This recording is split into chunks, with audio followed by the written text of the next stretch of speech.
The War of the Second Coalition began due to rising tensions between revolutionary France and the Austrians.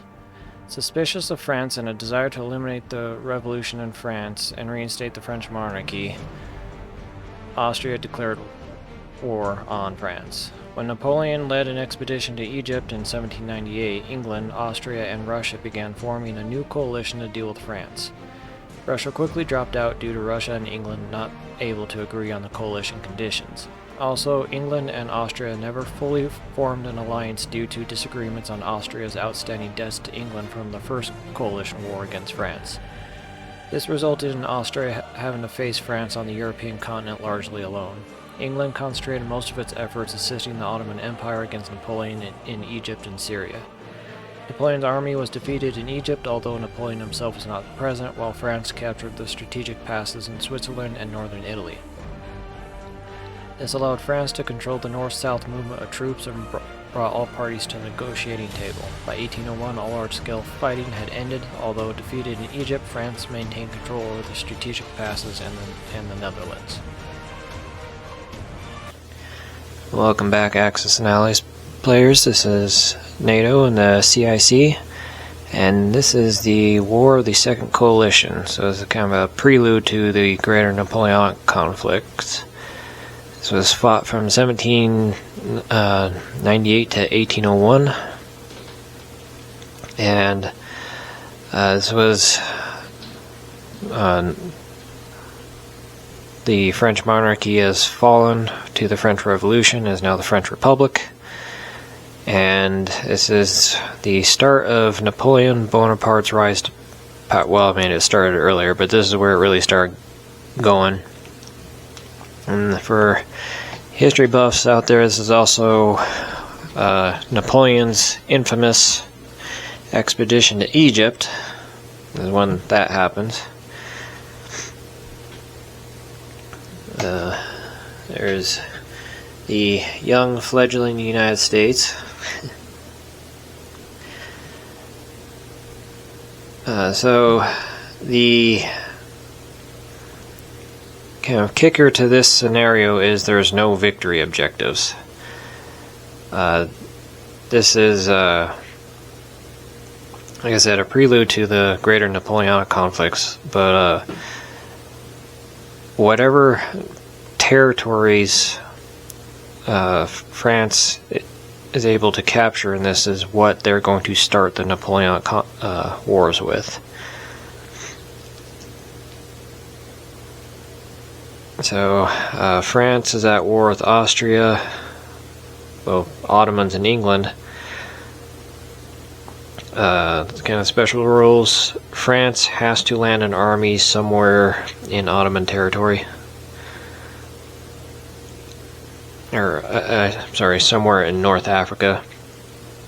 Turn one, after that I can do whatever. England is restricted to only Ottoman territory. You can't land in France or in Europe or anywhere, and there's historical reasons behind that. And Austria just basically has to hold on, try to keep as much territory as it can. And France, its goal, it has to gobble up as much territory as it can before time runs out. It's a little more simplified than the previous conflicts. No special, no unique units, no special units or anything like that. It's just how much territory France can gobble up in 7 turns. And Austria and England's attempts to stop it. So that's about it. It's a pretty simple turn or scenario. And this is optional. If you don't want to do this, you can skip straight ahead to the Napoleonic conflicts. So this is a totally optional scenario, but it's kind of fun to play as a prelude to the big show that will be Napoleon. So with that, we'll do the first couple turns and come back with an update. See you then. Welcome back, Axis and Allies players. This is NATO and the CIC, and we are in the fall of 1799, and Napoleon landed in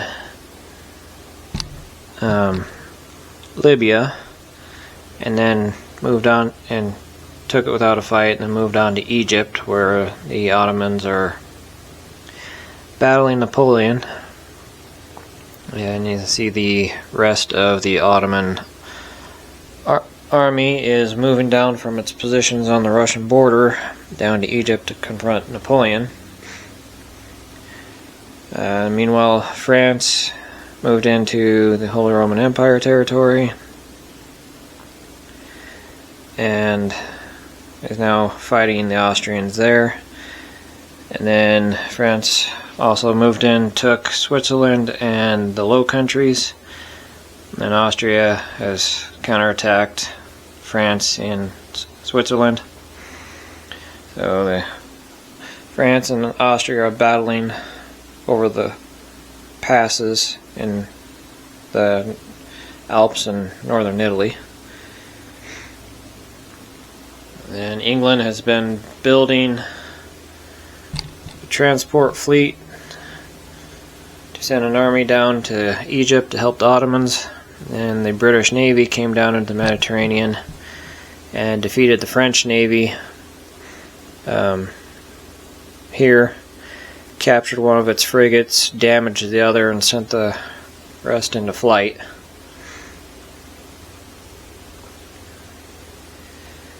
And that's all that's happened so far. Pretty quick, but this is a much smaller scale conflict for now.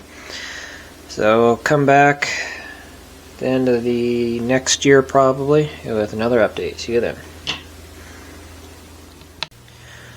Welcome back, Axis and Allies players. This is NATO and the CIC, and we are in the fall of 1800. We are in a new century. And what's going on with this War of the Second Coalition? The Ottoman army has pretty much now arrived in Egypt, so Napoleon's days in Egypt are pretty numbered. England has landed in Libya to drive the French out of there. And in the main land, continent of Europe, France has pushed the Austrians out of Switzerland, and so this next turn they're going to be able to move into Bavaria, and French are still fighting the Austrians in the Holy Roman Empire. And that's about it. There's 3 turns left, so probably just come back at the end of the game and see if France is able to take Bavaria and the Holy Roman Empire, and likewise see if the British can drive the French out of Libya and the Ottomans the French out of Egypt. So we'll see you then. Welcome back, Axis and Allies players. This is NATO and the CIC, and it's the fall of 1801 and the end of the war. Well, end of the Second Coalition. The war would start back up in a much larger scale in about 2 years. But anyways, so the British and the Ottomans did manage to drive the French completely out of Egypt and North Africa. Likewise, the French were able to take Bavaria and the Holy Roman Empire. Holy Roman Empire and then Bavaria. So, and that's what it all ended up looking like by the end. So, France will be starting the Napoleonic conflict significantly stronger than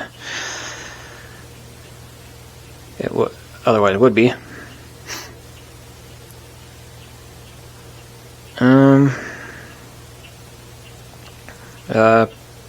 France got those 2 territories on the very last round. Likewise, the British and Ottomans pushed the French out of North Africa on the very last round as well.